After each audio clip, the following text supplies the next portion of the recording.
Hello, I'm Professor William Watkin, and I've taken time out from cladding my ivory tower with, well, more ivory, to speak to you today about the nation's frankly appalling reaction to the government's decision to take a small number of child refugees from the now demolished jungle camp in Calais. As passions have raged over this of late, let's keep things nice and calm by starting with some boring facts.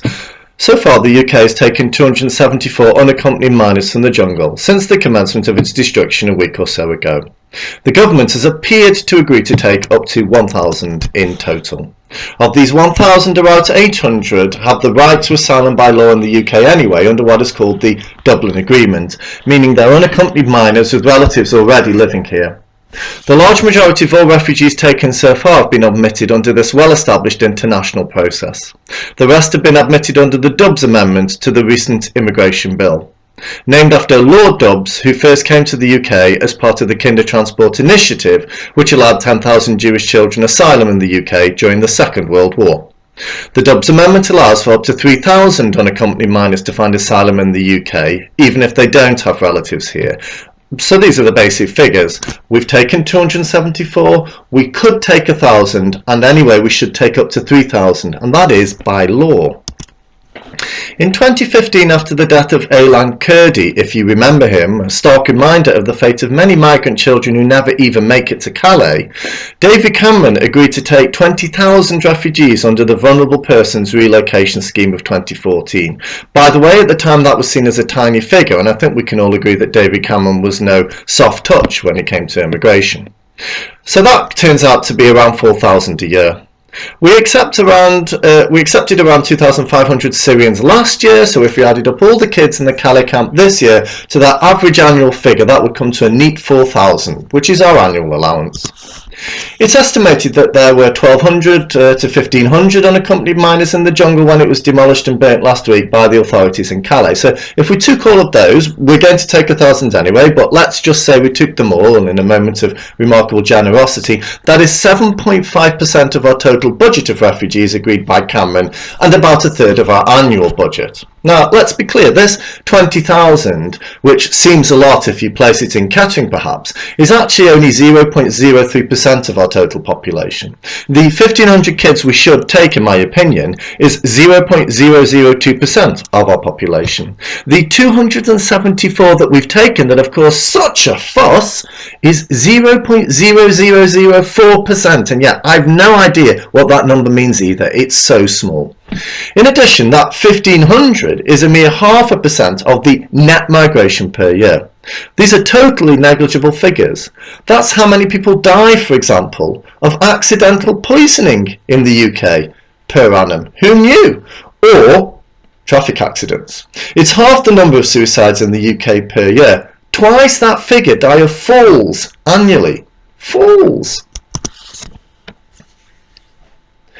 I appreciate that some people struggle with figures. Let me just give you one more to try and help you put it into perspective so you can decide for yourself. The 1,500 we should take is only 10% of what is called the margin of error in the figures for net migration, by which I mean it is a very small proportion of the number of people, estimated to be about 15,000, that we actually don't know whether or not they did enter the UK last year or not.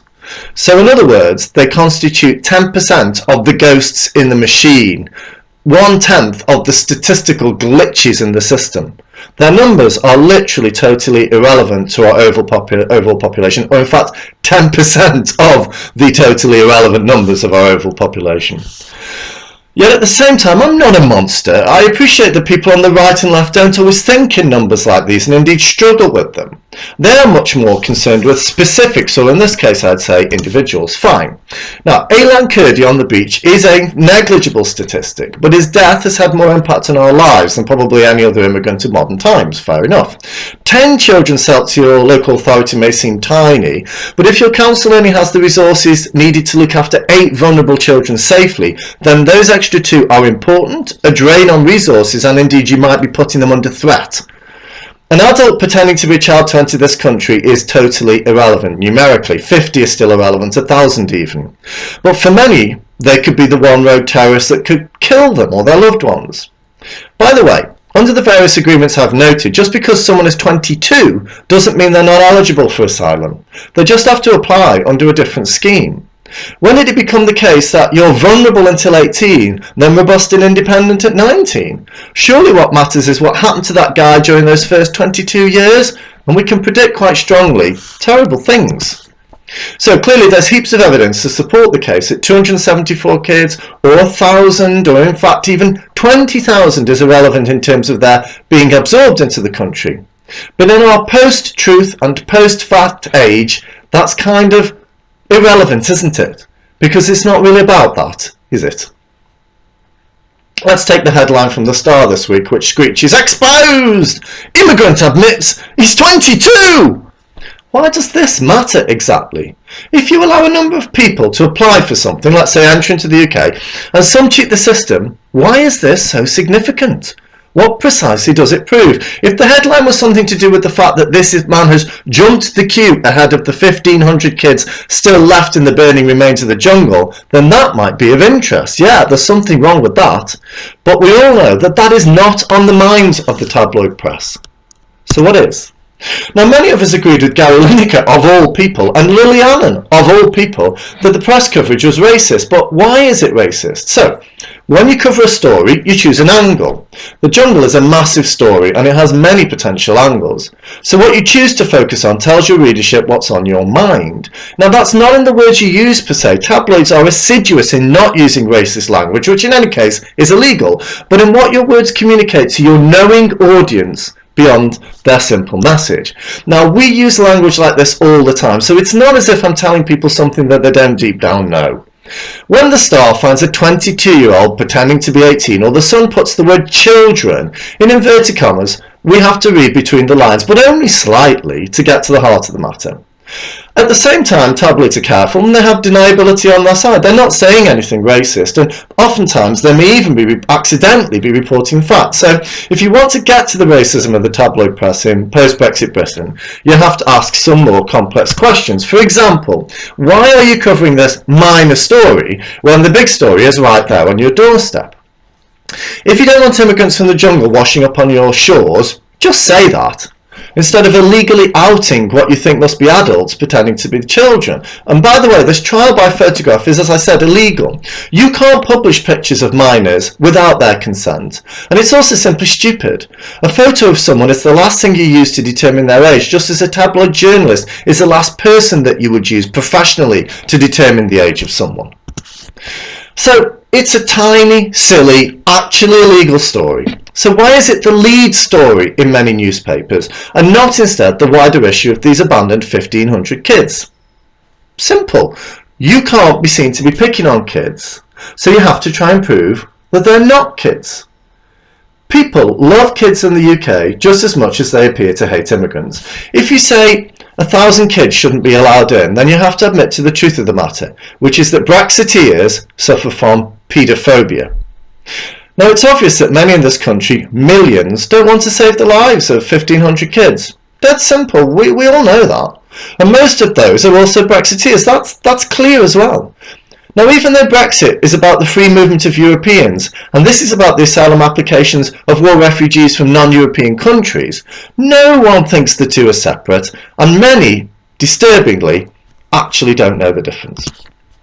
So what do? You don't want any more immigrants, not one. You've won the battle on one front, Brexit, but for some reason, Brexiteers just seem unsatisfied with that. As an aside, I find it incredible that having won the vote, Brexiteers continue to behave like they lost the vote. I would hate to be a Brexiteer for that reason alone. You're a perpetual loser, because you voted for something that you can never have. A Britain that may or indeed may not have existed several decades ago, but never can again, because that was another world ago. Brexiteers don't just dislike Poles, they remain deeply worried about Syrian refugees as well. They can't deny their need, and in the case of those pesky kids, they really can't, so they focus the entire story on a few who are cheating the system, possibly. That way, no one has to talk about the fact that we are legally obligated to accept these kids, that the PM openly supports this, and then in the end the numbers are so small it'll make no difference. Now, by just suggesting these few are cheaters, of course, one is being racist. You want your readers to feel comfortable thinking Syrians are not to be trusted, that immigrants are essentially cheats, that some of these cheaters will be cheating you when they get to the UK, that some others of these will turn out to be terrorists, and that anyway, cheaters like these don't belong in the UK because we're a nation of non-cheaters. The implication is all immigrants are potentially dangerous, so don't let any in, not even kids, unless they look really young and you don't really have a choice. In that way, we're basing our decision on how these immigrants look. You're basically saying, keep out the ones we don't like the look of. There are literally no more steps to take to reveal that this is textbook racism. But it's not the racism that worries me here. I know the UK's launched back into racism, xenophobia and chauvinism. Anyone who comes from an ordinary background, like I do, I'm from a council estate in Stoke-on-Trent, know that racism and distrust of outsiders is an essential component of British culture. It's not shocking. What disgusts me, and many like me, is that the UK has allowed its racism and xenophobia to allow it to stray into what I'm calling paedophobia. What is paedophobia? For the confused amongst you, I obviously don't mean paedophilia. Paedophobia is the opposite of that. It means hating kids, but I don't really mean it in that way either. What paedophobia is to me is when you allow your other prejudices to distract you or cloud your vision from what you should be, the first duty of all adults, especially parents. Protect and look out for kids, not just your own, all kids. I see this in operation in this country all the time. Parents spot a kid who's in trouble, lost, being bullied, whatever. They step in to check on the kid, take care of it till they find its mum and so on. It's an unspoken but really powerful law of all parents, and all of you who are parents know this. In Britain we take this law very seriously, as we do the law that this actually extends to children under threat outside our country. During the war, as I said, we took 10,000 Jewish children. Over the years, we've given countless millions to starving and suffering children all over the world. But if your hatred for immigrants is such that you stop caring about children for their own sake and start saying, well, they're Syrian children and so they're worth a little bit less than our own, or they may not even be children, or they might not be very nice children, so they deserve what they got, yeah, that's racist, but worse than that, it's paedophobic. For me, a society that would rather consider the possibility that some teenagers are lying about their age than focus on the 1,500 kids on your doorstep who, as I write, are sleeping rough in the jungle as it continues to burn, is one that has gone too far. Such paedophobia says to me, my opinions are worth more than a basic human decency. Even if you don't accept your opinions are prejudiced and wrong, and indeed who does, there is a deeper law than what you think when you're down the pub with your friends. And if you're honest with yourself just for a moment, please, you know that to be the case. You know it. I want to say something very simple here. I'll call it the Green Cross Code Law of Paedophobia, and I owe it to that Lord Dubs, you know, the one who wrote the Dubs Amendment. He said that bickering over the status of these kids is a national and indeed international moral failing. He also understands that the treatment of these kids, harsh by the British but actually even harsher by the French, isn't had to deter what's called the pull factor for kids in the future who might cross Europe looking for a better life and end up in Calais. But he then makes a simple point that if a child is playing in the road, you don't leave it there in danger simply to deter other children. I think this is a basic law of human decency, isn't it? And common sense. Okay, have Brexit. Complain about legal migration. Hate the left. Liberals, Gary Lineker, Lily Allen, whatever you want. But if that hatred means you leave a child in harm's way, you're worse than a simple racist. You're a paedophobe. Even focusing on the few who may be cheating the system is taking your eye off the dangers of those 1,500 left in Calais. And why would you do that? If we were inundated with kids, yes, but we're not. If we were taking more than we should, fine, but we're taking less. If Syrian children were all not to be trusted, but even we haven't gone that far yet.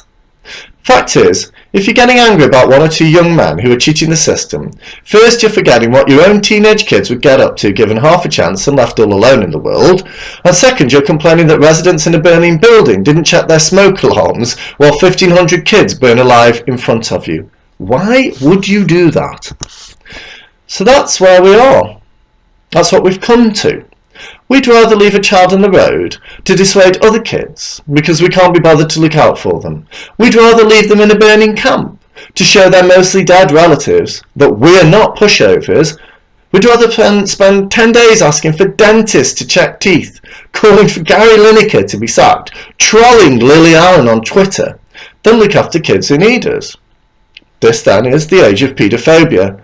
It's not an age when we hate kids, but when our hatred for immigrants, cheats, Arabs, teenagers, Remainers, liberals, whatever it is, drives you to the point where your basic duty as grown-ups, when you see children in danger, is interrupted, and instead of helping kids out of the road as the lorry bears down on them, you bicker over who let them get on the road in the first place, as the lorry crushes them beneath its wheels.